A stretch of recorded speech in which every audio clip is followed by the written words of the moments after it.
ಲೋಕಸಭಾ ಚುನಾವಣೆ 2024 ಯಾರು ಗೆಲ್ತಾರೆ ಯಾರು ಸೋಲ್ತಾರೆ ಕನ್ನಡ ಪ್ಲಾನೆಟ್ನ ವಿಶೇಷ ಕಾರ್ಯಕ್ರಮಕ್ಕೆ ನಿಮಗೆಲ್ಲ ಸ್ವಾಗತ. ನಾನು ಹರ್ಷಕುಮಾರ್ ಕುಗ್ವೆ, ನನ್ನ ಜೊತೆಗೆ ಕನ್ನಡ ಪ್ಲಾನೆಟ್ ಸಂಪಾದಕರಾದ ದಿನೇಶ್ ಕುಮಾರ್ ದಿನವರಿದ್ದಾರೆ.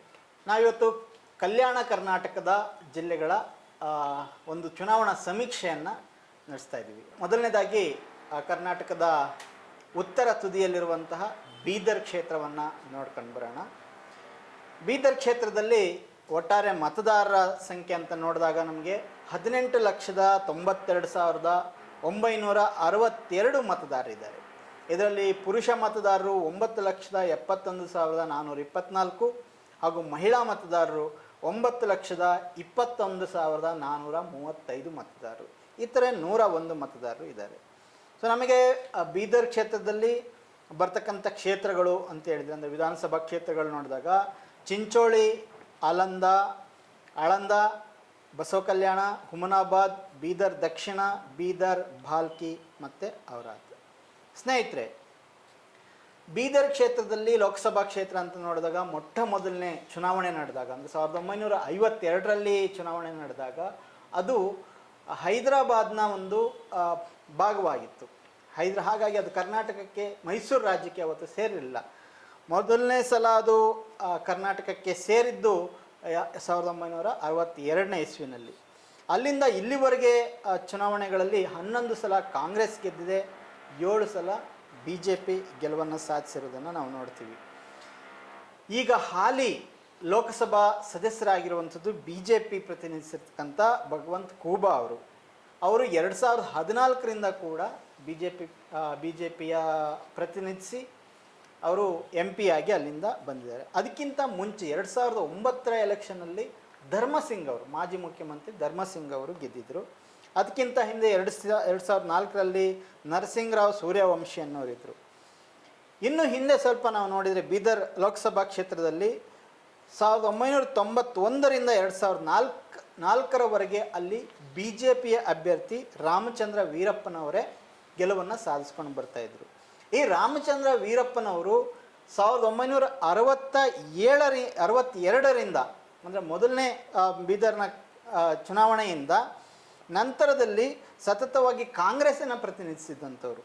ಆ ನಂತರದಲ್ಲಿ ಅವರು ಬಂಡಾಯ, ಅಂದರೆ ಕಾಂಗ್ರೆಸ್ಸಿಂದ ಅವರಿಗೆ ಟಿಕೆಟನ್ನು ಕೊಡದೆ ಶಂಕರದೇವ್ ಬಾಲಾಜಿರಾವ್ 1971ರಲ್ಲಿ ಶಂಕರದೇವ್ ಬಾಲಾಜಿರಾವ್ ಅವರಿಗೆ ಟಿಕೆಟ್ ಕೊಟ್ಟಾಗ ಇವರು ಬಂಡಾಯ ಹೋಗಿ ನಂತರ BJPಯನ್ನು ಸೇರ್ತಾರೆ.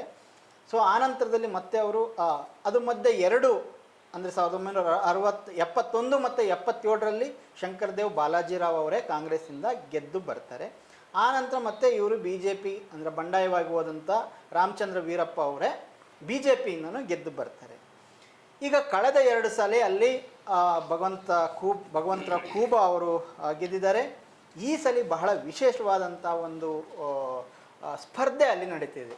ಅದಕ್ಕೆ ಕಾರಣ ಆಗಿರೋಂಥದ್ದು, ಈ ಸಲ ಅಲ್ಲಿ ಲೋಕಸಭೆಯಲ್ಲಿ ಖಂಡ್ರೆ ಫ್ಯಾಮಿಲಿ, ಅಂದರೆ ನಮ್ಮ ಇವತ್ತಿನ ರಾಜ್ಯದ ಅರಣ್ಯ ಸಚಿವರಾಗಿರ್ತಕ್ಕಂಥ ಈಶ್ವರ್ ಖಂಡ್ರೆ ಅವರ ಪುತ್ರ ಸಾಗರ್ ಖಂಡ್ರೆ ಅವರು ಅಲ್ಲಿ ಚುನಾವಣೆಗೆ ಸ್ಪರ್ಧಿಸಿದ್ದಾರೆ ಭಗವಂತ 2 ಸಲ ಸತತವಾಗಿ ಗೆದ್ದು ಬಂದಿರತಕ್ಕಂತಹ ಭಗವಂತ್ ಖೂಬಾ ಅವ್ರ ವಿರುದ್ಧ.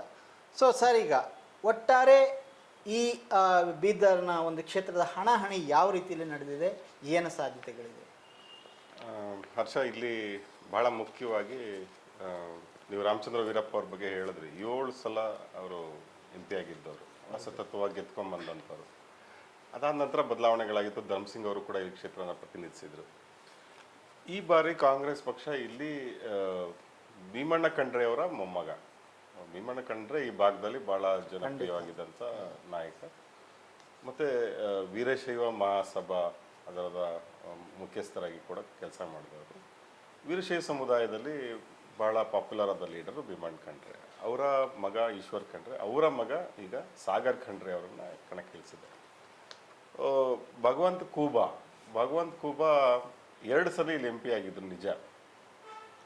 ಆದರೆ ಸ್ವಂತ ವರ್ಚಸ್ಸಿಲ್ಲ ಅವರಿಗೆ. ಈ ಬಾರಿ ಅವ್ರಿಗೆ ಟಿಕೆಟ್ ಕೊಡಬಾರ್ದು ಅನ್ನೋಂಥ ಮಾತಿತ್ತು, ಬೇಡ ಬೇರೆಯವ್ರಿಗೆ ಕೊಡಿ ಅಂತ ಹೇಳಿ. ಆದರೆ ಮತ್ತೆ BJPಯವರು ಅವ್ರಿಗೆ ಮಣೆ ಹಾಕಿದ್ದಾರೆ. ಅವ್ರಿಗೆ ಬೇರೆ ಕ್ಯಾಂಡಿಡೇಟ್ ಸಿಗದಲ್ಲೇ ಇದ್ದಿದ್ದ ಕಾರಣದಿಂದ. ಅಂದರೆ ಕಳೆದ 2 ಚುನಾವಣೆ ನೋಡಿದ್ರೆ ನಾವು 2014 ಚುನಾವಣೆ, 2019 ಚುನಾವಣೆ, ಎರಡೂ ಚುನಾವಣೆಗಳಲ್ಲಿ ಮೋದಿಯ ಅಲೆ ಇದ್ದಂಥ ಚುನಾವಣೆಗಳು. ಆ ಚುನಾವಣೆಗಳಲ್ಲಿ ಅವರು ಸುಲಭವಾಗಿ ಗೆದ್ದರು. ಅವರು ಸ್ವಂತ ವರ್ಚಸ್ಸು ಇಲ್ದಲೇ ಇದ್ದರೂ ಕೂಡ ಹಿಂದುತ್ವ ಮತ್ತು ಮೋದಿ ಅಲೆಯಿಂದಾಗಿ ಗೆದ್ದಿದ್ರು. ಆದರೆ ಈ ಬಾರಿ ಅದು ಬದಲಾವಣೆ ಕಾಣಿಸ್ತಾ ಇದೆ. ಈ ಬಾರಿ ಏನಾಗಿದೆ, ಸಾಗರ್ ಖಂಡ್ರೆ ಮಾಡಿದಾಗ ಭಾಳ ಜನ ಆಶ್ಚರ್ಯಪಟ್ಟರು. 26 ವರ್ಷದ ಯುವಕ, ರಾಜಕೀಯದಲ್ಲಿ ಯಾವ ಅನುಭವನೂ ಇಲ್ಲ, ಏನೂ ಇಲ್ಲ. ಎರಡು ಕಾರಣ ಇದೆ. ಒಂದು, ಈಶ್ವರ್ ಖಂಡ್ರೆ ಅವ್ರ ಮಗನಿಗೆ ಕೊಟ್ಟರೆ ಅವರು ಗೆಲ್ಲಿಸ್ಕೊಂಬರ್ತಾರೆ ಅನ್ನೋಂಥದ್ದು ಒಂದು. ಎರಡನೇದೇನಂತಂದರೆ, ಬೀದರ್ನಲ್ಲಿ ನಮಗೆ ಟಿಕೆಟ್ ಕೊಡಿ ಅಂತ ಭಾಳ ಪ್ರಬಲವಾಗಿ ಯಾರು ಕೂಡ ಕೇಳ್ತಾ ಇರಲಿಲ್ಲ, ಭಾಳ ದೊಡ್ಡ ಕಾಂಗ್ರೆಸ್ನಲ್ಲಿ. ಹಾಗಾಗಿ ಎರಡೂ ಕಾರಣಗಳಿಂದಾಗಿ ಸಾಗರ್ ಖಂಡ್ರೆ ಇಲ್ಲಿ ನಿಂತ್ಕೊಂಡಿದ್ದಾರೆ. ಆರಂಭದಲ್ಲಿ ಭಾಳ ಸಣ್ಣ ಪುಟ್ಟ ಅಪಸ್ವರ ಇತ್ತು, ಈ ಚಿಕ್ಕ ಹುಡುಗಂಗೆ ಯಾಕೆ ಕೊಟ್ಟರು ಆ ಥರದ್ದು. ನಂತರ ಕ್ಯಾಂಪೇನ್ ನಡೀತಾ ಇದ್ದಂಗೆ ಅದೆಲ್ಲ ಕೂಡ ಮಾಯ ಆಗಿ ಒಂದು ಭಾಳ ದೊಡ್ಡ ರೀತಿಯಲ್ಲಿ ಸ್ಪರ್ಧೆ ನಡೆದಿದೆ. ಆದರೆ ಇನ್ನೊಂದು ಮಗ್ಳು ನೋಡೋದಾದರೆ, ಭಗವಂತ ಖೂಬಾ ಭಾಳ ಆಶ್ಚರ್ಯ ಅಂತ ಅನಿಸುತ್ತೆ.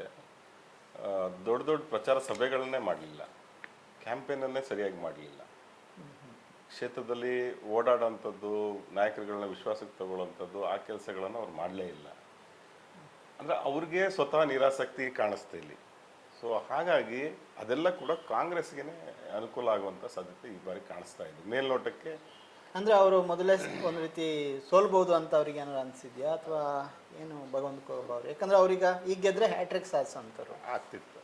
ಈ ಭಾರತೀಯ ಜನತಾ ಪಕ್ಷದ ಎಂ ಪಿಗಳು ಅವ್ರದ್ದು ಅಲ್ಲಿ ಬಹುತೇಕರದ್ದು ಇದೇ ಸಮಸ್ಯೆ.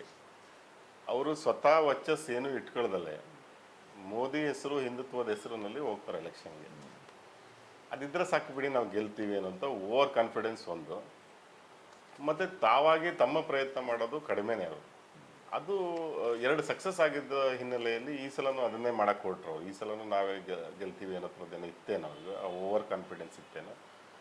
ಮತ್ತು ಬೀದರ್ ಜಿಲ್ಲೆಯಲ್ಲಿ BJP ಮುಖಂಡರುಗಳು ಕೂಡ ಸರಿಯಾಗಿ ಸ್ಪಂದಿಸಲಿಲ್ಲ ಅವರಿಗೆ. ಈಗ ಹಿಂದಿನ ಮಿನಿಸ್ಟ್ರು ಇದ್ರು, ಪ್ರಭು ಚವ್ಹಾಣ್ ಇದ್ದಾರೆ, ಲಂಬಾಣಿ ಸಮುದಾಯದ ಪ್ರಭಾವಿ ಮಿನಿಸ್ಟ್ರು, ಲೀಡರು, ಮಾಜಿ ಮಂತ್ರಿ. ಸೊ ಅವ್ರದ್ದು ಬೆಂಬಲ ಅಥವಾ ಪ್ರಭು ಚವ್ಹಾಣ್ ಅವರು ಕೂಡ ಈ ಬಾರಿ ಚುನಾವಣೆಯಲ್ಲಿ ಸರಿಯಾಗಿ ಕೆಲಸ ಮಾಡಲಿಲ್ಲ. ಓಕೆ, ಅದು ಕೂಡ ಭಾಳ ಮುಖ್ಯನೇ ಇಲ್ಲಿ. ಯಾಕೆಂದರೆ ಅವ್ರು ಪ್ರಚಾರಕ್ಕೂ ಬರಲಿಲ್ಲ, ನಾಮಿನೇಷನ್ ಬಂದಿದ್ರೋ ಏನೋ ಗೊತ್ತಿಲ್ಲ. ಅವ್ರ ಕ್ಷೇತ್ರ ಇದೆಯಲ್ಲ, ಅವರಾದ ಕ್ಷೇತ್ರ ಇದೆಯಲ್ಲ, ಪ್ರಭು ಚವ್ಹಾಣ್ ಪ್ರತಿನಿಧಿಸುವಂಥ ಕ್ಷೇತ್ರ, ಅಲ್ಲೇ BJPಗೆ ಲೀಡ್ ಸಿಗುವಂಥ ಸಾಧ್ಯತೆ ಇಲ್ಲ. ಆ ಥರದ್ದಿದೆ ಸನ್ನಿವೇಶ. ಓಕೆ ಸರಿ, ಒಟ್ಟಾರೆ ಕ್ಷೇತ್ರಗಳಲ್ಲಿ ಯಾವ್ಯಾವ ವಿಧಾನಸಭಾ ಕ್ಷೇತ್ರದಲ್ಲಿ ಯಾರಿಗೆ ಲೀಡ್ ಸಿಗ್ಬೋದು? ಈಗ ನೋಡಿ, ಒಂದೊಂದಾಗಿ ನೋಡಿ. ಚಿಂಚೋಳಿ ನೋಡೋದಾದರೆ ಅಲ್ಲಿ ಅವಿನಾಶ್ ಜಾಧವ್ ಅವರು BJP MLA ಆಗಿದ್ದಾರೆ. ಅವಿನಾಶ್ ಯಾದವ್ ಯಾರು ಅಂತಂದರೆ ಉಮೇಶ್ ಜಾಧವ್ ಅವರ ಮಗ. MP ಇದ್ದಾರಲ್ಲ, ಕಲಬುರಗಿ MP ಉಮೇಶ್ ಜಾಧವ್ ಅವ್ರ ಮಗ. ಇಲ್ಲಿ ಒಂಥರ ಟ್ರಿಕ್ಕಿ ಆಗಿದೆ ಇಲ್ಲಿ. ಈಗೇನಾದ್ರು ಭಗವಂತ ಖೂಬಾ ಗೆದ್ದು ಬಿಟ್ರೆ, ಮೋದಿಯವ್ರ ಅಧಿಕಾರಕ್ಕೆ ಬಂದರೆ ಮಿನಿಸ್ಟರ್ ಆಗೋ ಅವಕಾಶ ಇಬ್ಬರಿಗೂ ಸಮಾನವಾಗಿರುತ್ತೆ. ಯಾರಿಗೆ? ಅವಿನಾಶ್ ಜಾಧವ್ಗೂ ಇರುತ್ತೆ, ಮತ್ತು ಭಗವಂತ ಖೂಬಾ ಅವ್ರಿಗೂ ಇರುತ್ತೆ. ಸೊ ಹಾಗಾಗಿ ಇವ್ರ್ಯಾಕೆ ಗೆಲ್ಲಬೇಕು ಅನ್ನುವ ಮನಸ್ಥಿತಿ ಕೂಡ ಅವ್ರಿಗಿದೆ ಅಂತ ವರದಿಗಳು ಕೇಳ್ತವೆ. ಹಾಗಾಗಿ ಅಲ್ಲೇನಂತ ಚಿಂಚೋಳಿಯಲ್ಲಿ ಅಂತ ಏನು ಅವ್ರು ಕೆಲಸ ಮಾಡ್ದಂಗೆ ಕಾಣಿಸ್ತಾ ಇಲ್ಲ. ಆಳಂದದಲ್ಲಿ BR ಪಾಟೀಲ್ ಅವರು ಶಾಸಕರಾಗಿದ್ದಾರೆ, ಅವ್ರದ್ದೇ ಆದ ವರ್ಚಸ್ಸಿದೆ, ಅವ್ರಿಗೂ ಕೂಡ ಲೀಡ್ ಕೊಡಿಸ್ಬೇಕು ಅಂತ ಅವರು ಕೂಡ ಓಡಾಡಿದ್ದಾರೆ. ಬಸವ ಕಲ್ಯಾಣದಲ್ಲಿ ಭಾಳ ಇಂಟ್ರೆಸ್ಟಿಂಗ್ ಅಂತಂದರೆ ಅಲ್ಲಿ ಮರಾಠ ಸಮುದಾಯ ಜಾಸ್ತಿ. ಅಲ್ಲಿ ಅದು ಮಹಾರಾಷ್ಟ್ರ ಗಡಿಗೆ ಹೊಂದ್ಕೊಂಡಿರುವಂಥ ಕ್ಷೇತ್ರ ಆಗಿರೋದ್ರಿಂದ ಅಲ್ಲಿ ಮರಾಠ ಸಮುದಾಯದ ಮತಗಳು ಜಾಸ್ತಿ. ಅಲ್ಲಿ ಈ ಬಾರಿ ಒಬ್ಬ ಮರಾಠ ಅಭ್ಯರ್ಥಿ ಈ ಕ್ಷೇತ್ರದಲ್ಲಿ, ಅಂದರೆ ಲೋಕಸಭಾ ಕ್ಷೇತ್ರದಲ್ಲಿ ಮರಾಠ ಅಭ್ಯರ್ಥಿ ಕೂಡ ಕಣದಲ್ಲಿದ್ದಾರೆ, ದಿನಕರ್ ಮೋರೆ ಅಂತ. ಈ ದಿನಕರ್ ಮೋರೆ ಯಾರು ಅಂದರೆ ಹಿಂದೆ MES ಅಲ್ಲಿ ಇದ್ದವರು. ಆಮೇಲೆ ಈಗ ಸ್ವತಂತ್ರವಾಗಿ ಅವರು MES ಅಲ್ಲಿ ಇಲ್ಲ, ಸ್ವತಂತ್ರವಾಗಿ ನಿಂತ್ಕೊಂಡಿದ್ದಾರೆ. ಆ ದಿನಕರ್ ಮೋರೆ ಪ್ರಭಾವ ಏನಿದೆ ಅದು ಬೇರೆ ತಾಲೂಕುಗಳಿಲ್ದಲ್ಲೇ ಇದ್ದರೂ ಕೂಡ ಬಸವ ಕಲ್ಯಾಣದಲ್ಲಿ ಅದು ಕಾಣಿಸ್ತಾ ಇದೆ. ಬಸವ ಕಲ್ಯಾಣದಲ್ಲಿ ಅವರು ಸುಮಾರು ಒಂದು 20ರಿಂದ 25 ಅಥವಾ 30,000ದವರೆಗೆ ಮತ ತಗೊಳ್ಳುವಂಥ ಸಾಧ್ಯತೆ ಕಾಣಿಸ್ತಾ ಇದೆ ಅವರು, ದಿನಕರ್ ಮೋರೆ. ಅಷ್ಟು ಮತಗಳು ಯಾರ್ದು ಅಂತಂದರೆ ಮತ್ತೆ BJPದೇ ಆಗುತ್ತೆ. ಸೊ ಹಾಗಾಗಿ ಆಳಂದದಲ್ಲಿ ಬಸವ ಕಲ್ಯಾಣದಲ್ಲಿ BJPಗೆ ಸ್ವಲ್ಪ ಹಿನ್ನಡೆ ಆ ಕಾರಣದಿಂದ ಆಗ್ತಾ ಇದೆ ಅಂತ. ಅದನ್ನು ಬಿಟ್ಟರೆ ನಿಮಗೆ ಹುಮ್ನಾಬಾದಿಗೆ ಹೋದರೆ ಅಲ್ಲಿ B J P M L ಎನೇ ಇದ್ದಾರೆ ಸಿದ್ದು ಪಾಟೀಲ್ ಅವರು. ಆದರೆ ಅವರು ಗೆದ್ದಿದ್ದು ಗೆಲುವಿನ ಅಂತರ ಬರೀ 600 ಮತ ಲಾಸ್ಟ್ ಎಲೆಕ್ಷನಲ್ಲಿ. ಸಿ ಎಂ ಇಬ್ರಾಹಿಂ ಅವರ ಪುತ್ರ ಅಲ್ಲಿ ಕಣದಲ್ಲಿದ್ದರು, ಫೈಜ್ JDSನಿಂದ ಸುಮಾರು 25,000 ಓಟ್ ತೊಗೊಂಡಿದ್ರು ಅವರು. ಈ ಹುಮ್ನಾಬಾದಲ್ಲಿ ಮುಸ್ಲಿಂ ಮತದಾರರ ಸಂಖ್ಯೆ ಜಾಸ್ತಿ. ಕಳೆದ ವಿಧಾನಸಭೆ ಚುನಾವಣೆಯಲ್ಲಿ ಮುಸ್ಲಿಂ ಮತದಾರರು JDS ಮತ್ತು ಕಾಂಗ್ರೆಸ್ ನಡುವೆ ಅವರು ಹಂಚೋಗಿತ್ತು ಓಟ್ಗಳು. ಒಂದು ಪಕ್ಷ ಅಲ್ಲಿ ಸಿ ಎಂ ಇಬ್ರಾಹಿಂ ಪುತ್ರ ನಿಲ್ದಲ್ಲಿದ್ದಿದ್ರೆ ಕಾಂಗ್ರೆಸ್ ಅಭ್ಯರ್ಥಿ ಸಹಜವಾಗಿ ಗೆಲ್ತಾ ಇದ್ರು ಅಲ್ಲಿ. ಸೊ ಹೀಗಾಗಿ ಈ ಬಾರಿ ಅದು ಮುಸ್ಲಿಂ ಓಟ್ಗಳು ಕನ್ಸಲ್ಟೇಟ್ ಆಗಿದೆ, ಕಾಂಗ್ರೆಸ್ ಪರವಾಗಿ ನಿಂತ್ಕೊಂಡಿದೆ. ಹೀಗಾಗಿ ಹುಮ್ನಾಬಾದಲ್ಲಿ ಖಂಡಿತವಾಗ್ಲೂ ಕಾಂಗ್ರೆಸ್ ಇಲ್ಲಿ ಲೀಡ್ ತಗೊಳುತ್ತೆ. ಇನ್ನು ಬೀದರ್ ಸೌತ್, ಬೀದರ್ ದಕ್ಷಿಣಕ್ಕೆ ಬರೋದಾದರೆ ಅಲ್ಲಿ ಬಿ ಜೆ ಪಿ ಮೇಲೆ ಶೈಲೇಂದ್ರ ಬೆಳ್ದಾಳೆ ಇದ್ದಾರೆ. ಅವರು ಕೂಡ ತುಂಬ ಕಡಿಮೆ ಅಂತರದಲ್ಲಿ ಗೆದ್ದವರು, 1200 ಮತಗಳ ಅಂತರದಲ್ಲಿ ಗೆದ್ದವರು ಅವರು. ಭಾಳ ಅಲ್ಲಿ ಏನಾಯಿತು, ಅಲ್ಲಿ ಅಲ್ಲಿ ಅಲ್ಲಿ ಕಾಂಗ್ರೆಸ್ ಅಭ್ಯರ್ಥಿ ಸೋಲೋದಕ್ಕೆ ಕಾರಣ ಯಾರು ಅಂತಂದರೆ ಧರ್ಮಸಿಂಗ್ ಅವರ ಅಳಿಯ ಚಂದ್ರಸಿಂಗ್ ಅಲ್ಲಿ ನಿಂತ್ಕೊಂಡಿದ್ರು. ಅವ್ರು ನಿಂತ್ಕೊಂಡು ಅವರು ಒಂದಷ್ಟು ಮತಗಳನ್ನು ಪಡೆದಿದ್ದಾಗಿ ಅಲ್ಲಿ ಕಾಂಗ್ರೆಸ್ ಸೋಲ್ಬೇಕಾಯ್ತು. ಈ ಎರಡೂ ಕ್ಷೇತ್ರಗಳು ವಿಶೇಷ ಅದೇ, ಹುಮ್ನಾಬಾದ್ ಮತ್ತು ಬೀದರ್ ಸೌತ್ ಎರಡೂ ಕಾಂಗ್ರೆಸ್ ಗೆಲ್ಲಬೇಕಾಗಿದ್ದ ಕ್ಷೇತ್ರಗಳು. ಆದರೆ ಏನಾಯಿತು, ಅಲ್ಲಿ ಬೇರೆ ಅಭ್ಯರ್ಥಿಗಳ ದಸೆಯಿಂದಾಗಿ ಅಲ್ಲಿ ಸೋಲ್ಬೇಕಾಗಿತ್ತು. ಈ ಬಾರಿ ಏನಾಗಿದೆ, ಅಲ್ಲಿ ಪರಾಜಿತ ಅಭ್ಯರ್ಥಿ ಅಶೋಕ್ ಖೇಣಿ ಮತ್ತು ಧರ್ಮಸಿಂಗ್ ಅವರ ಏನು ಅಳಿಯ ಚಂದ್ರಸಿಂಗ್ ಎಲ್ಲ ಒಟ್ಟಿಗೆ ಸೇರಿನೇ ಕ್ಯಾಂಪೇನ್ ಮಾಡಿದ್ದಾರೆ. ಸೊ ಹಾಗಾಗಿ ಬೀದರ್ ಸೌತ್ನಲ್ಲೂ ಕೂಡ ಕಾಂಗ್ರೆಸ್ಸಿಗೆ ಲೀಡ್ ಸಿಗುವಂಥ ಸಾಧ್ಯತೆ ಇದೆ. ಇನ್ನು ಬೀದರ್ನಲ್ಲಿ ರಹೀಂ ಖಾನು ನೀವು ಮೋದಿ ಅಲೆ ಮತ್ತೊಂದು ಹಿಂದುತ್ವ ಏನಾದ್ರು ಹೇಳಿ ಅವ್ರು 4 ಚುನಾವಣೆಯಲ್ಲಿ ಗೆದ್ಕೊಂಡ್ಬಂದಿದ್ದಾರೆ. ಆಮೇಲೆ ಅವರಿಗೆ ಕ್ಷೇತ್ರದ ಮೇಲೆ ಚೆನ್ನಾಗಿ ಹೋಲ್ಡ್ ಇದೆ. ಈಗ ಪೌರಾಡಳಿತ ಸಚಿವರು ಕೂಡ ಬೀದರ್ ಜಿಲ್ಲೆಯಲ್ಲಿ 2 ಸಚಿವರು ಸ್ಥಾನ ಇದೆ, ಅದರಲ್ಲಿ ಇವರು ಕೂಡ ಒಬ್ಬರು. ಸೊ ಹೀಗಾಗಿ ಬೀದರ್ ಕ್ಷೇತ್ರ ಅಂದರೆ ಬೀದರ್ ಉತ್ತರ ಕ್ಷೇತ್ರದಲ್ಲಿ ರಹೀಂ ಖಾನ್ ಅವರು ಲೀಡ್ ಕೊಡುವಂಥ ಸಾಧ್ಯತೆ ಕಾಣಿಸ್ತಾ ಇದೆ. ಭಾಲ್ಕಿ ಈಶ್ವರ್ ಖಂಡ್ರೆ ಅವರದೇ ಕ್ಷೇತ್ರ ಅದು. ಈಶ್ವರ್ ಖಂಡ್ರೆ ಸ್ವತಃ ಅಲ್ಲಿ ಗೆದ್ದಿರುವಂಥ ಕ್ಷೇತ್ರ. ಹೀಗಾಗಿ ಮಗನಿಗಾಗಿ ಎಲ್ಲ ಅವರು ಈ ಬಾರಿ ತಮ್ಮ ಚುನಾವಣೆಗಿಂತ ಹೆಚ್ಚು ಕೆಲಸ ಮಾಡಿದ್ದಾರೆ. ಕನಿಷ್ಠ ಒಂದು 10,000 ಓಟ್ ಆದರೂ ಅವ್ರು ಲೀಡು ತಗೋತಾರೆ. ಲಾಸ್ಟ್ ಎಲೆಕ್ಷನ್ ಅವರು 30,000 ಓಟಲ್ಲೇನೋ ಗೆದ್ದಿದ್ರು, ಅಷ್ಟೇ ಲೀಡ್ ಕೊಡ್ಬೋದು. ಕನಿಷ್ಠ ಅಂದರೆ 10,000 ಲೀಡನ್ನಾರು ಅಲ್ಲಿ ಅವರು ಕೊಡುವಂಥ ಸಾಧ್ಯತೆ. 10ರಿಂದ 30,000ದವರೆಗೆ ನೀವು ಲೀಡನ್ನಲ್ಲಿ ನಿರೀಕ್ಷೆ ಮಾಡುವ ಕಾಂಗ್ರೆಸ್ ಪಕ್ಷಕ್ಕೆ. ಅವರದ್ದು ನಾನು ಆಗಲೇ ಹೇಳಿದೆ, ಅಲ್ಲಿ ಪ್ರಭು ಚವ್ಹಾಣ್ ಏನು ಕೆಲಸ ಮಾಡ್ದಂಗೆ ಕಾಣಿಸಲ್ಲ. ಅವ್ರಿಗೆ ಭಾಳ ಅಸಮಾಧಾನ ಇತ್ತು, ಪ್ರಚಾರಕ್ಕೂ ಬರಲಿಲ್ಲ, ಒಳ ಜಗಳಗಳು. ಆಮೇಲೆ ಲಂಬಾಣಿ ಸಮುದಾಯದ ಮತಗಳು ಒಂದು 25,000 ಮತಗಳೇನಿರ್ಬೋದು, ಒನ್ ಸೈಡ್ ಆಗಿತ್ತು ಲಾಸ್ಟ್ ಎಲೆಕ್ಷನಲ್ಲಿ. ಈ ಬಾರಿ ಆ ಥರ ಸನ್ನಿವೇಶ ಇಲ್ಲ. ಸೊ ಹೀಗಾಗಿ ಅಲ್ಲೂ ಕೂಡ ಒಂದು 15,000 ಮತಗಳ ಅಂತರದಲ್ಲಿ ಕಾಂಗ್ರೆಸ್ಗೆ ಲೀಡ್ ಸಿಗುವಂಥ ಸಾಧ್ಯತೆ ಕಾಣಿಸ್ತಾ ಇದೆ. ಇದೆಲ್ಲನೂ ಒಟ್ಟಾರೆ ಗಮನಿಸಿದ್ರೆ ಬೀದರ್ ಕ್ಷೇತ್ರದಲ್ಲಿ ಒಂದು 25,000ದಿಂದ 50,000 ಲೀಡಲ್ಲಿ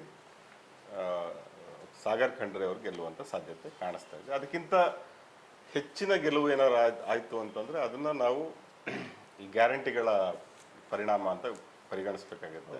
ಗ್ಯಾರಂಟಿಗಳನ್ನು ಬಿಟ್ಟು ನಾನು ಹೇಳೋದಾದರೆ ಒಂದು 25,000 ಲೀಡಲ್ಲಿ ಸ್ಪಷ್ಟವಾಗಿ ಅಲ್ಲಿ ಕಾಂಗ್ರೆಸ್ ಗೆಲ್ಲುವಂಥ ಎಲ್ಲ ಸಾಧ್ಯತೆ ಕಾಣಿಸ್ತದೆ. ಪ್ರಿಯ ವೀಕ್ಷಕರೇ, ಇದಾಗಿತ್ತು ಬೀದರ್ ಲೋಕಸಭಾ ಕ್ಷೇತ್ರದ ಒಂದು ಸಮೀಕ್ಷೆ. ಈಗ ನಾವು ಕಲ್ಯಾಣ ಕರ್ನಾಟಕದ ಮತ್ತೊಂದು ಲೋಕಸಭಾ ಕ್ಷೇತ್ರ ರಾಯಚೂರು. ಸೊ ಈ ರಾಯಚೂರು ಕ್ಷೇತ್ರದ ಒಂದು ಸಮೀಕ್ಷೆನ ಮಾಡ್ಕೊಂಬರೋಣ. ಸೊ ರಾಯಚೂರು ಲೋಕಸಭಾ ಕ್ಷೇತ್ರ ಇದು ಪರಿಶಿಷ್ಟ ಪಂಗಡ ಅಂದರೆ ST ಮೀಸಲು ಕ್ಷೇತ್ರ. ಇಲ್ಲಿ ನಡೆದಿರ್ತಕ್ಕಂಥ 17 ಚುನಾವಣೆಗಳಲ್ಲಿ 13 ಬಾರಿ ಕಾಂಗ್ರೆಸ್ ಪಕ್ಷವೇ ಗೆದ್ಕೊಂಡು ಬಂದಿದೆ.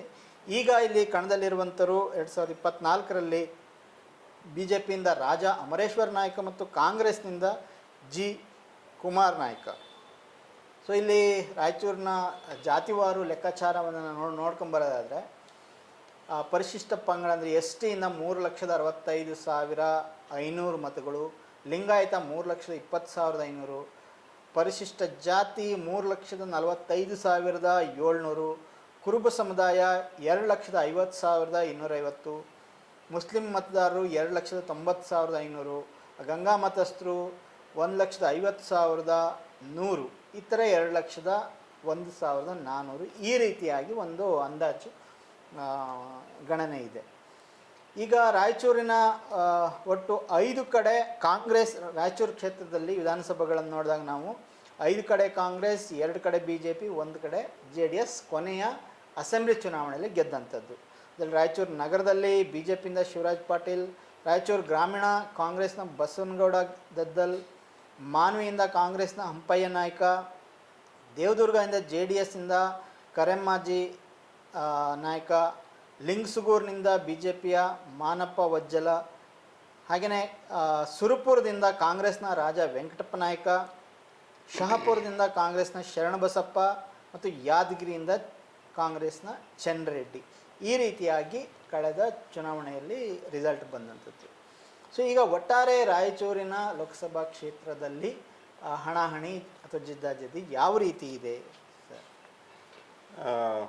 ಹರ್ಷ, ಇಲ್ಲಿ ರಾಜಾ ಅಮರೇಶ್ವರ್ ನಾಯ್ಕ್ ಭಾಳ ಸಿರಿವಂತ ರಾಜಕಾರಣಿ ಕೂಡ. ಅವರು ಬಿ ಜೆ ಪಿಯಿಂದ ಸ್ಪರ್ಧೆ ಮಾಡ್ತಾ ಇದ್ದಾರೆ. 2019 ಚುನಾವಣೆಯಲ್ಲಿ ಅವರು ಗೆದ್ದಿದ್ರು. ಸುಮಾರು 1,17,000 ಮತಗಳ ಅಂತರದಲ್ಲಿ ಗೆದ್ದಿದ್ರು.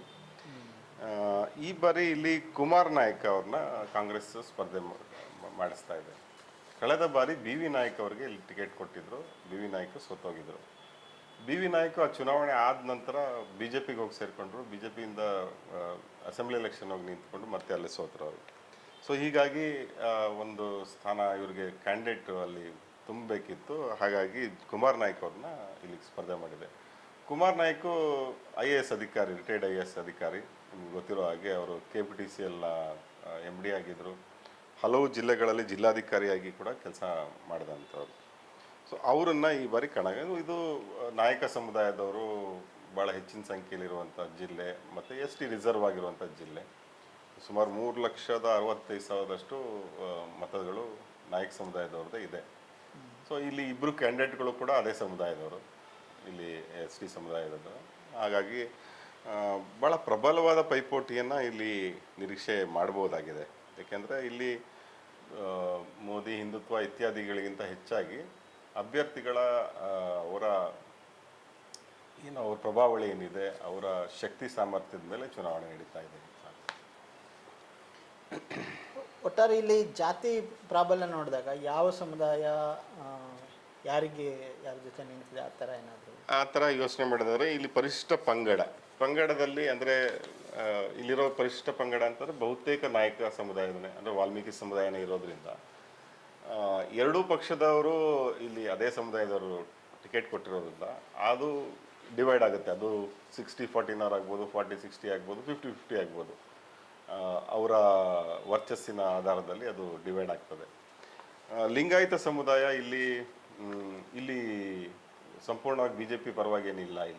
ಇಲ್ಲಿ 50-50 ಥರ ಭಾಗ ಆಗಿ ವೋಟ್ ಆಗೋಂಥ ಸಾಧ್ಯತೆ ಇದೆ. ಪರಿಶಿಷ್ಟ ಜಾತಿ ಮಾತ್ರ ಇಲ್ಲಿ ಕಾಂಗ್ರೆಸ್ ಜೊತೆ ನಿಂತ್ಕೊಳ್ಳೋಂಥ ಸಾಧ್ಯತೆ, ಅದು ತುಂಬ ದೊಡ್ಡ ಸಂಖ್ಯೆಯಲ್ಲಿದೆ.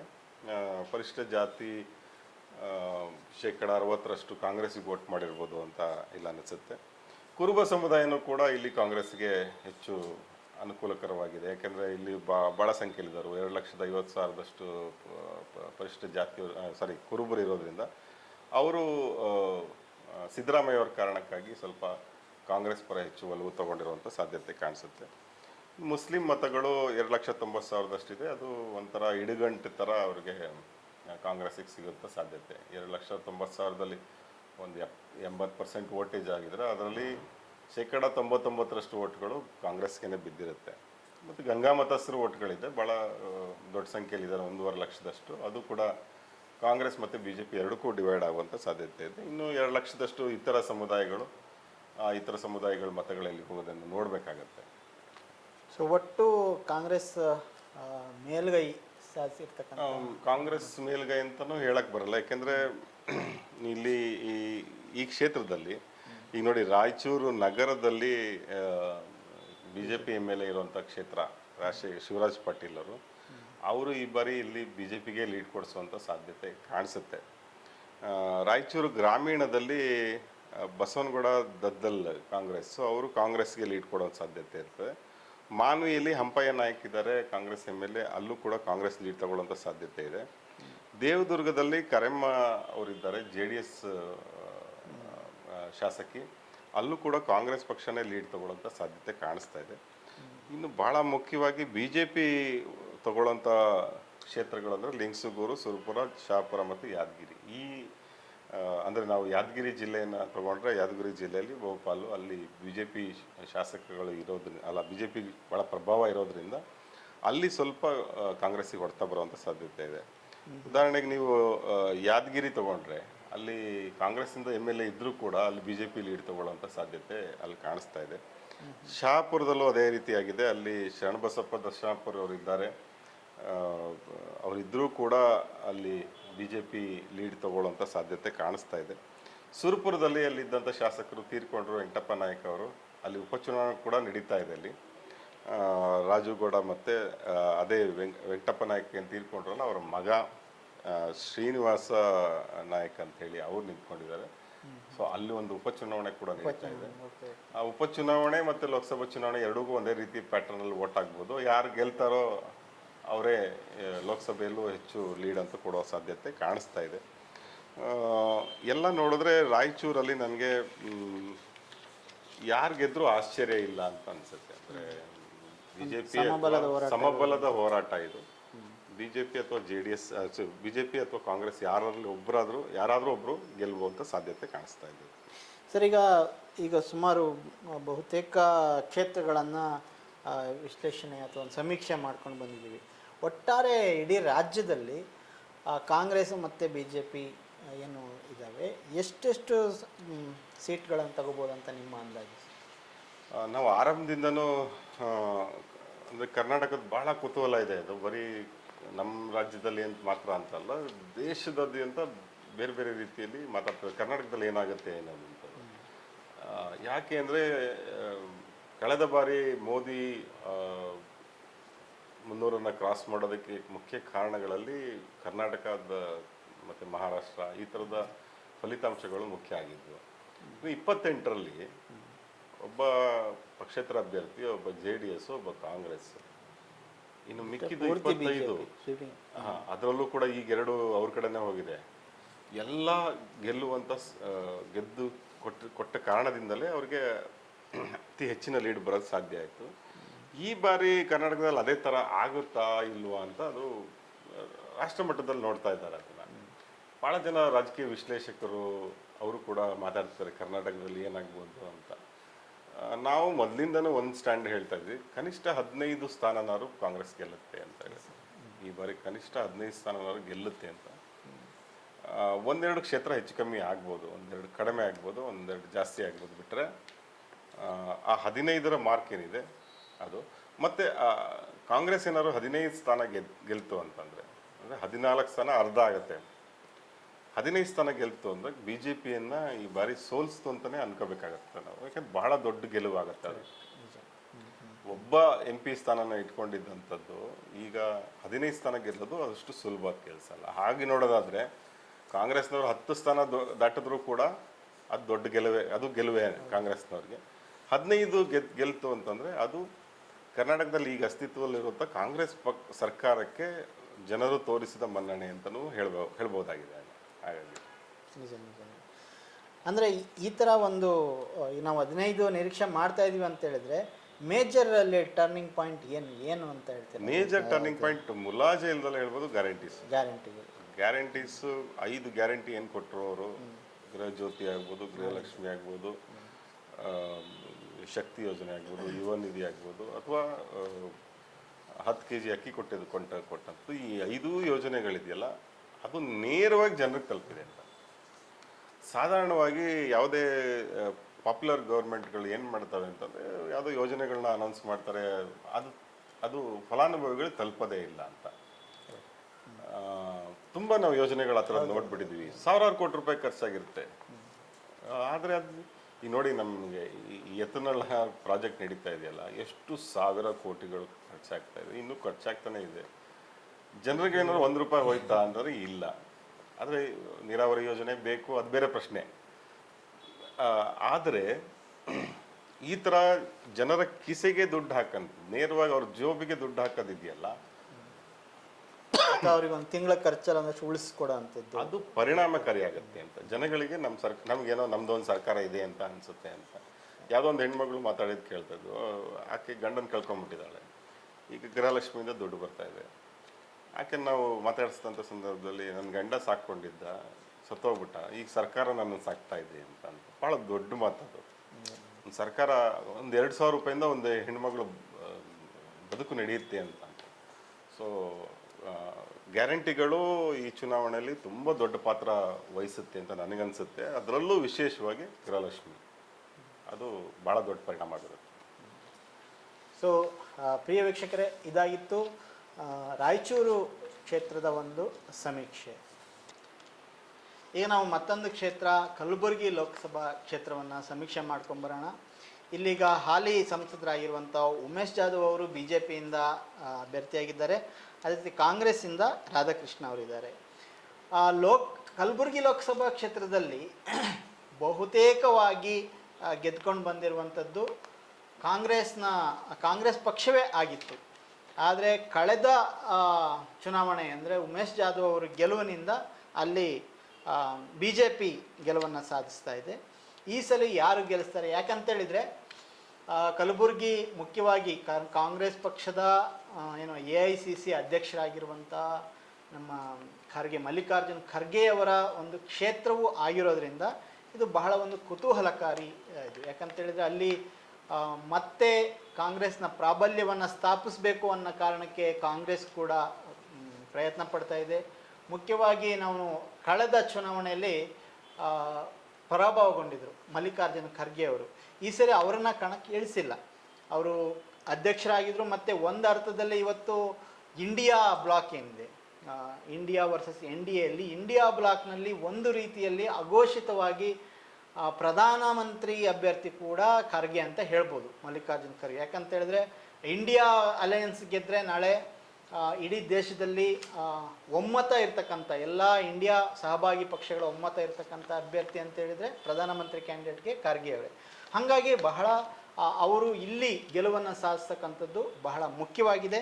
ಆದರೆ ಕಾಂಗ್ರೆಸ್ಸಿಂದ ರಾಧಾಕೃಷ್ಣ ಅವರಿಗೆ ಟಿಕೆಟನ್ನು ಕೊಟ್ಟು ಈ ಸರಿ ಅಲ್ಲಿ ಸ್ಪರ್ಧೆ ನಡೀತಾ ಇದೆ. ಸೊ ಈಗ ನಾವು ಅಲ್ಲಿ ಮತದಾರರ ಸಂಖ್ಯೆ ನೋಡೋದಾದರೆ ಒಟ್ಟು 19,45,765 ಮತದಾರರಲ್ಲಿ 9,64,856 ಪುರುಷ ಮತದಾರರು ಮತ್ತು 9,80,568 ಮಹಿಳಾ ಮತದಾರರಿದ್ದಾರೆ. ಜಾತಿವಾರು ನೋಡ್ಕೊಂಡು ಬಂದರೆ ನಾವು ಕಲಬುರಗಿಯಲ್ಲಿ 5,30,000 ಲಿಂಗಾಯತರು ಮತ್ತು SC ST 3,80,000, ಮುಸ್ಲಿಂ 3,10,000, ಕೋಲಿ ಸಮಾಜ ಬಹುಶಃ ಇಡೀ ರಾಜ್ಯದಲ್ಲಿ ಹೆಚ್ಚು ಜನಸಂಖ್ಯೆ ಈ ಕೋಲಿ ಸಮಾಜದ ಅತಿ ಹೆಚ್ಚು ಜನಸಂಖ್ಯೆ ಇರೋದು ಕಲಬುರಗಿ 2,70,000. ಹಾಗೆ ಲಂಬಾಣಿ ಸಮುದಾಯದ 2,20,000, ಕುರುಬ ಸಮುದಾಯದ 1,90,000, ಬ್ರಾಹ್ಮಣ ಸಮುದಾಯದ 90,000, ಗಾಣಿಗ 80,000, ರೆಡ್ಡಿ 75,000, ಈ ಥರ 1,23,000 ಆಗಿ ಜಾತಿವಾರು ಒಂದು ಅಂದಾಜು ಮತದಾರರು ಇಲ್ಲಿದ್ದಾರೆ. ಇಲ್ಲಿ ನಮಗೆ ಈಗ ಹಾಲಿ ಇರೋದರಲ್ಲಿ ಶಾಸಕರು ಅಥವಾ ಪಕ್ಷಗಳ ಒಂದು ಬಲ ನೋಡಿದರೆ ಅಫಜಲ್ಪುರದಲ್ಲಿ ಕಾಂಗ್ರೆಸ್ನ MY ಪಾಟೀಲ್ ಇದ್ದಾರೆ, ಜೇವರ್ಗಿಯಲ್ಲಿ ಅಜಯ್ ಸಿಂಗ್ ಇದ್ದಾರೆ, ಚಿತ್ತಾಪುರದಲ್ಲಿ ಪ್ರಿಯಾಂಕ್ ಖರ್ಗೆ ಇದ್ದಾರೆ, ಹಾಗೆ ಸೇಡಂನಲ್ಲಿ ಶರಣ್ ಪ್ರಕಾಶ್ ಪಾಟೀಲ್, ಕಲಬುರಗಿ ದಕ್ಷಿಣದಲ್ಲಿ ಅಲ್ಲಂ ಪ್ರಭು ಪಾಟೀಲ್, ಕಲಬುರಗಿ ಉತ್ತರ ವಿಧಾನಸಭಾ ಕ್ಷೇತ್ರದಲ್ಲಿ ಖನೀಜ್ ಫಾತಿಮಾ ಕಾಂಗ್ರೆಸ್ನವರು ಆಯ್ಕೆಯಾಗಿದ್ದಾರೆ, ಗುರುಮಿಟ್ಕಲ್ನಿಂದ JDSನ ನಾಗನಗೌಡ ಕುಂದಕೂರ ಮತ್ತು ಗುಲ್ಬರ್ಗ ಗ್ರಾಮೀಣದಿಂದ BJPಯ ಬಸವರಾಜ ಮತ್ತಿಮೂಡ ಅವರು ಶಾಸಕರಾಗಿದ್ದಾರೆ. ಸರ್, ಈಗ ಕಲಬುರಗಿ ಕ್ಷೇತ್ರದ ಪರಿಸ್ಥಿತಿ ಹೇಗಿದೆ? ಚುನಾವಣೆಯಲ್ಲಿ ಯಾವ ರೀತಿಯ ಒಂದು ಪೈಪೋಟಿ ನಡೆದಿದೆ? ಕಲಬುರಗಿ ಕ್ಷೇತ್ರ ಈ ಬಾರಿ ಒಂಥರ ಪ್ರತಿಷ್ಠೆಯ ಕಣ. ಯಾಕೆಂದರೆ ಮಲ್ಲಿಕಾರ್ಜುನ್ ಖರ್ಗೆ ಅವ್ರಿಗೆ ನೀವು ಈಗಾಗಲೇ ಹೇಳಿದ್ರಿ, ಅಂದರೆ ಅವರು ಇಂಡಿಯಾ ಬ್ಲಾಕ್ ಏನಾದ್ರು ಗೆದ್ದರೆ ಪ್ರಧಾನಮಂತ್ರಿ ಹುದ್ದೆಯ ಪ್ರಮುಖ ಅಭ್ಯರ್ಥಿ ಅವರಾಗಿರ್ತಾರೆ ಅಂತ ಹೇಳಿ ಎಲ್ಲರಿಗೂ ಅವ್ರ ಬಗ್ಗೆ ಸಹಮತ ಇದೆ. ಭಾಳ ದೊಡ್ಡ ಲೀಡರ್ ಅವರು, ಭಾಳ ದೊಡ್ಡ ನಾಯಕ ಈ ಭಾಗದಲ್ಲಿ. ಅಂದರೆ ಒಂದು ಅವ್ರು ಬಂದಿರುವಂಥ ಹಿನ್ನೆಲೆ ಕೂಡ ಇದೆಯಲ್ಲ, ಖರ್ಗೆ ಅವ್ರ ಹಿನ್ನೆಲೆ. ಅವರು ಬಹಳ ಬಡತನದಿಂದ ಬಂದಂಥವ್ರು, ಅಸ್ಪೃಶ್ಯತೆಯನ್ನು ಎದುರಿಸಿದಂಥವ್ರು. ಅವ್ರ ಇಡೀ ಫ್ಯಾಮಿಲಿ, ಅವರ ತಂದೆ ಬಿಟ್ಟು ಮಿಕ್ಕಿದ ಫ್ಯಾಮಿಲಿನೇ ಬೆಂಕಿಗೆ ಹಾಕಿ ಸಾಯಿಸಿದಂಥದ್ದು ಅದೆಲ್ಲ ಘಟನೆಗಳಿಂದ ಎಲ್ಲೋ ಕಳೆದು ಹೋಗ್ಬೇಕಾಗಿದ್ದಂಥ ಒಬ್ಬ ಹುಡುಗ ರಾಜಕೀಯವಾಗಿ ಮುಂದಕ್ಕೆ ಬಂದು ಆ, ಈ ಮಟ್ಟಕ್ಕೆ ಬೆಳೆದಿದೆಯಲ್ಲ, ದೇಶ ಮಟ್ಟಕ್ಕೆ ಬೆಳೆದಿದೆಯಲ್ಲ, ಅದು ಭಾಳ ದೊಡ್ಡ ವಂಡರ್ ಅದು. ಖರ್ಗೆ ಅವ್ರಿಗೆ ಅದು ಅದೊಂದು ವರ್ಚಸ್ಸಿದೆ ಅವ್ರಿಗೆ.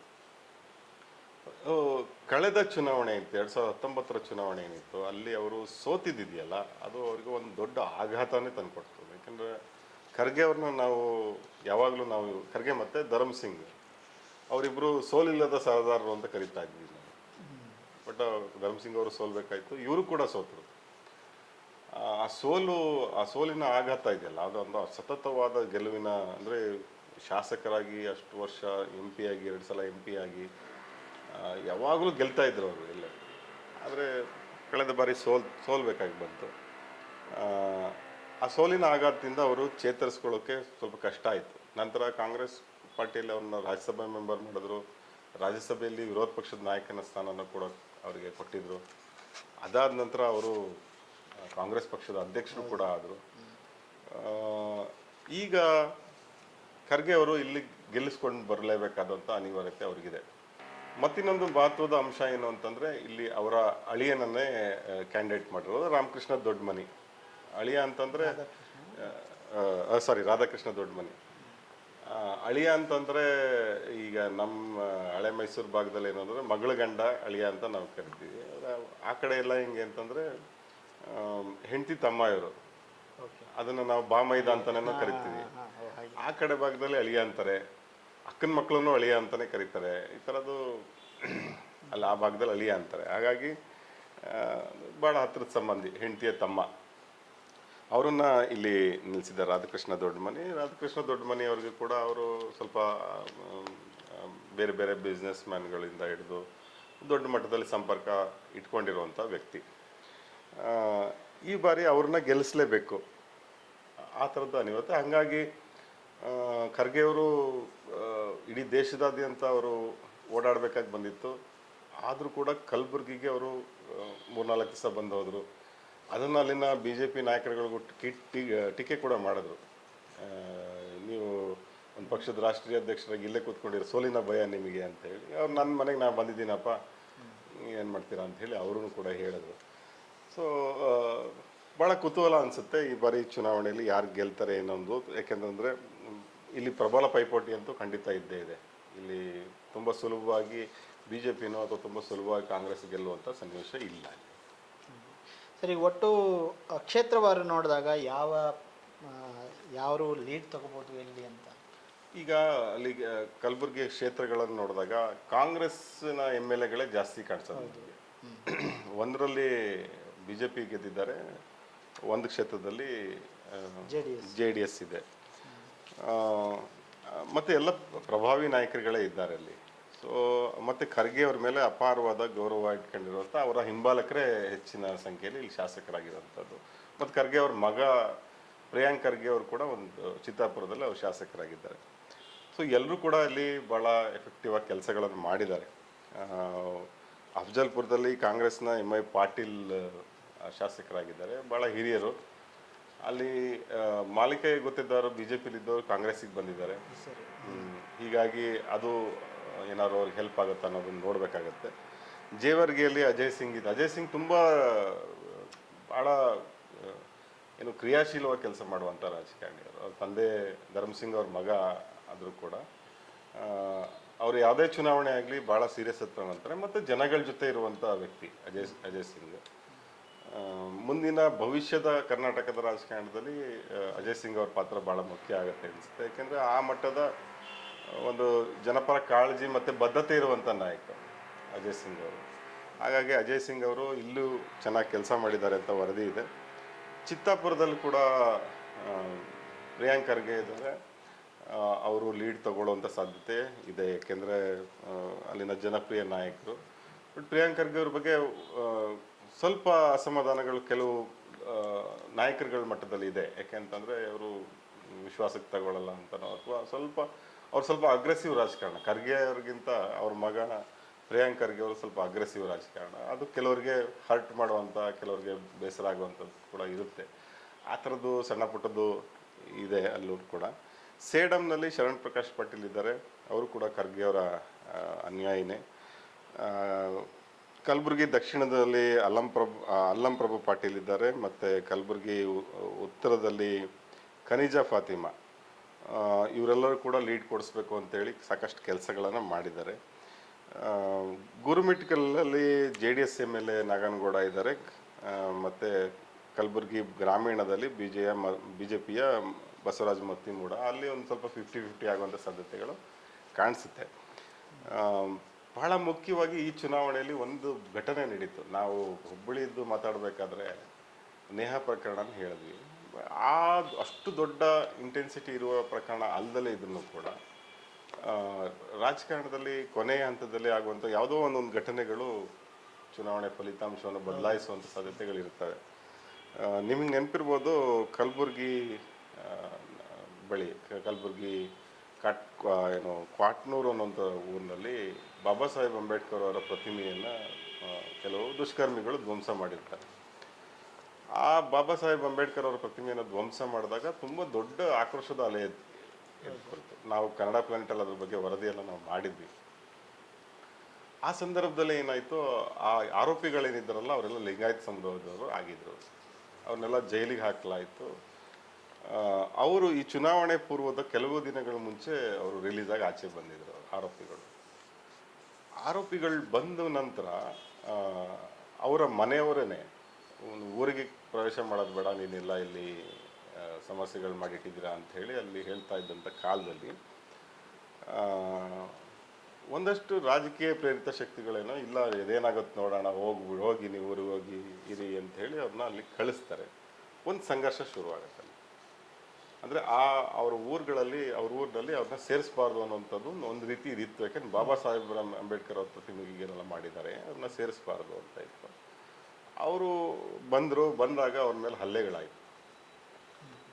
ಆ ಹಲ್ಲೆಗಳ ಆದ ನಂತರ ಏನಾಗೋಯ್ತು, ನಮ್ಮ ಸಮುದಾಯದವ್ರಿಗೆ ಈ ಥರದೆಲ್ಲ ದೌರ್ಜನ್ಯ ಮಾಡ್ತಾರೆ ದಲಿತರು ಅಂತ ಹೇಳಿ ಅದನ್ನು ದೊಡ್ಡ ಇಶ್ಯೂನಾಗಿ ಕನ್ವರ್ಟ್ ಮಾಡಿ ಒಂದು ಸಮಾವೇಶನೂ ಕೂಡ ಮಾಡಿ ಬೇರೆ ಬೇರೆ ಲಿಂಗಾಯತ ಸಮುದಾಯದ ನಡುವೆ ಅದು ಮೀಟಿಂಗ್ಗಳನ್ನು ಮಾಡಿ ಆ ಘಟನೆ ಏನಿದೆಯಲ್ಲ, ಅದು ಆ ಹಲ್ಲೆ ಮಾಡಿದಂಥ ಘಟನೆ ಆರೋಪಿಗಳ ಮೇಲೆ ಅದು